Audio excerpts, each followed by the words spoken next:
بسم اللہ الرحمن الرحیم۔ ایک اوورسیز بہن کی کال آئی اور انہوں نے بتایا کہ وہ پاکستان میں رہتے ہوئے کسی یونیورسٹی میں جو ہے وہ جاب کرتی تھی اور وہ پیسے سیو کرتی رہیں۔ ساری زندگی کی جمع پونجی سے جو ہے انہوں نے ایک پلاٹ خریدا اور پلاٹ جو ہے وہ ان کے شوہر نے اپنے نام لگوا لیا۔ ان کے پاس 4 بیٹیاں تھیں، تو ساری زندگی شوہر کی طرف سے ملنے والی تکلیفوں پر وہ صبر کرتی رہیں اور گزر بسر کرتی رہی کہ میری بیٹیوں کے سر سے جو ہے وہ باپ کا سایہ نہ چھن جائے۔ اب جب وہ اپنی جاب سے جو ہے وہ ریٹائر ہو گئی ہیں، تو اب ان کے جو میاں ہے اس کا رویہ اچھا نہیں ہے، وہ بڑا ناروا سلوک کرتا ہے، بدتمیزی کرتا ہے، اور یہاں تک کہ اس پلاٹ کے اوپر جب جو ہے وہ مکان بنایا گیا، وہ بھی بینک سے لون لیا گیا اور بعد میں آہستہ آہستہ وہ قسطیں دیتی رہی، تو A to Z سارا پیسہ جو ہے اس نے لگایا ہے۔ ہاں، جب پلاٹ خریدا گیا تھا تو اس میں 20% جو رقم ہے وہ شوہر نے دی تھی۔ اب شوہر نے وہ پراپرٹی چونکہ اپنے نام لگوا لی تھی اور پیسے دینے کا یا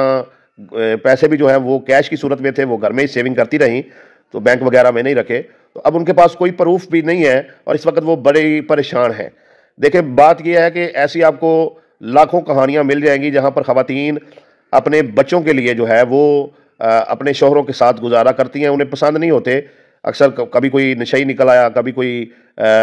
شوہر جو ہے وہ خاتون پہ تشدد کرتا ہے، ٹھیک ہے جی، کبھی کوئی گالیاں دیتا ہے، کبھی کوئی خاتون کو نہیں اس کے والدین کو گالیاں دیتا ہے۔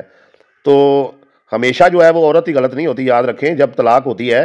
تو ضروری نہیں ہے کہ عورت ہی غلط ہو، مرد بھی غلط ہو سکتا ہے، تو آپ کو اپنا یہ نظریہ جو ہے وہ چینج جو ہے وہ کرنا چاہیے۔ اچھا، اب دیکھیں، بات یہ ہے،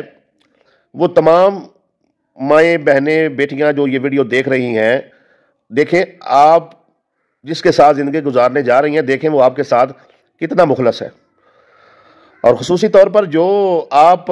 اپنے پیسوں سے پراپرٹی خریدتی ہیں، اپنے نام لگوائیں اسے۔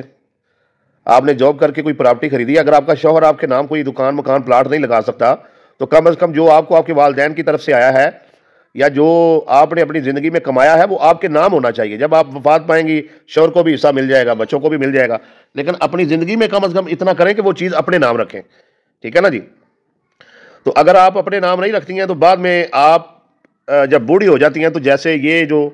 باجی ہیں، یہ جو ماں جی ہیں، جیسے یہ تکلیفوں سے گزر رہی ہیں، آپ بھی گزر سکتی ہیں۔ تو ابھی آپ جوان ہیں، ابھی آپ کے ہاتھ پاؤں کام کرتے ہیں، آپ کے اعصاب مضبوط ہیں، آپ جاب کر کے پیسے کما رہی ہیں، آپ کو اپنے والدین کی طرف سے پراپرٹی مل گئی ہے، تو جذبات میں آ کر ساری یہ شوہر کے نام یا بچوں کے نام نہ کریں، ٹھیک ہے نا۔ ایک حدیث شریف بھی ہے، نبی کریم صلی اللہ علیہ وسلم نے فرمایا کہ ایک زندہ شخص کا اس کے اپنے مال پر سب سے زیادہ حق ہے،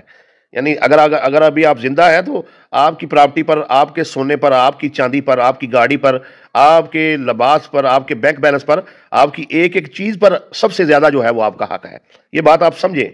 ٹھیک ہے نا۔ جذباتی فیصلے نہ کریں، 1000 بار سوچیں اور پھر کوئی فیصلہ کیا کریں۔ تو لہذا اب آپ نے کرنا کیا ہے؟ آپ نے کرنا یہ ہے کہ جو پراپرٹی آپ کو اپنے والد کی طرف سے آئے، کوئی بھائی گفٹ کر دے، کوئی آپ کما لیں، کوئی آپ کو جاب کے بعد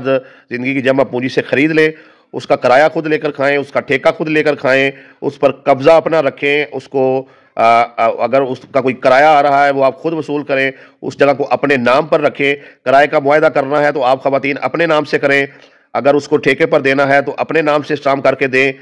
اس پراپرٹی کے تمام حقوق مالکانہ و قبضہ، ہر چیز جو ہے وہ آپ کے نام ہونی چاہیے، ٹھیک ہے نا۔ تو خواتین جو ہے وہ پہلے ہی ان کو بیٹیوں کے روپ میں حصہ نہیں ملتا، ٹھیک ہے نا جی۔ جب وہ شادی کے کچھ عرصے بعد اولاد نہیں ہوتی ہے تو بیوہ ہو جاتی ہیں، تو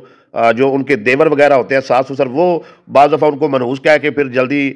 جو ہے وہ حصہ نہیں دیتے۔ تو خواتین پر تو پہلے ہی بڑا ظلم ہو رہا ہے، وہ بیٹی کے روپ میں ہو، بیوی کے روپ میں ہو۔ تو ابھی آپ تو پڑھی لکھی ہیں، ظاہری بات ہے جو جاب کر رہی ہیں پڑھی لکھی خواتین ہوگی نا، اوورسیز ہیں، ادھر رہ کر ترقی یافتہ معاشرے میں بہت کچھ انہوں نے سیکھا ہوگا۔ تو آپ یہ چیز بھی سیکھیں کہ اپنی چیزوں پر اپنا حق جتانا سیکھیں، اپنی چیزوں کے بارے میں پوری فیملی کو یہ آگاہی دیں کہ یہ آپ کی اپنی ہے، یہ آپ کی ملکیت ہے، ٹھیک ہے نا۔ دوسروں کو یہ احساس ہونا چاہیے، دوسروں تک آپ کے یہ جذبات پہنچنے چاہیے، ساری فیملی تک، کہ یہ آپ کی چیز ہے، آپ جیسے چاہیں اپنی چیز میں تصرف کریں، جسے چاہیں استعمال کے لیے دیں، جسے چاہیں کرائے پر دیں، یہ سارے اختیارات آپ اپنے پاس رکھیں۔ جذبات کی نظر جب آپ اپنے مال کو کریں گی پھر آپ نقصان اٹھائیں گی۔ یہ میرا مشورہ ہے کہ آپ اپنے شوہر کی بھی عزت کریں، اولاد کا بھی جو ہے اچھی تربیت کریں، لیکن یہ جو آپ کے پاس پراپرٹی ہے استعمال کے لیے تو دیں اپنی اولاد کو بھی، شوہر کو بھی، لیکن اپنے حقوق مالکانہ اس سے ختم نہ کریں، وگرنہ آپ کے ساتھ بھی اس خواتین کی طرح جو جن کا میں ابھی ایک خاتون کا بتا بھی رہا تھا کہ وہ پریشان ہے، تو آپ بھی بڑھاپے میں پریشان ہو سکتی ہیں، اور پھر آپ بیٹھ کر پچھتاتی رہیں گی، اب شوہر عزت نہیں کرتا، بیٹیاں عزت نہیں کرتی، یا بیٹے عزت نہیں کرتے، کیسے کریں آپ کی عزت؟ آپ کے پلے ہی کچھ نہیں رہا، رشتوں کا تو خیال ہی نہیں ہے آج جو معاشرہ چل رہا ہے۔ آج تو دولت کی جو ہے وہ اس کو پوجا کی جا رہی ہے، دولت کو لوگ جو ہے وہ سب سے زیادہ اہمیت دیتے ہیں۔ تو خدا را ان باتوں کو سمجھیں، لائک کریں، کمنٹ کریں، شیئر کریں، ہر فرد تک پہنچائیں، خصوصاً اوورسیز جو خواتین ہیں یہ وہ ان باتوں کو خیال رکھیں، اور پاکستان میں رہنے والی بھی خواتین ان باتوں پہ توجہ دیں۔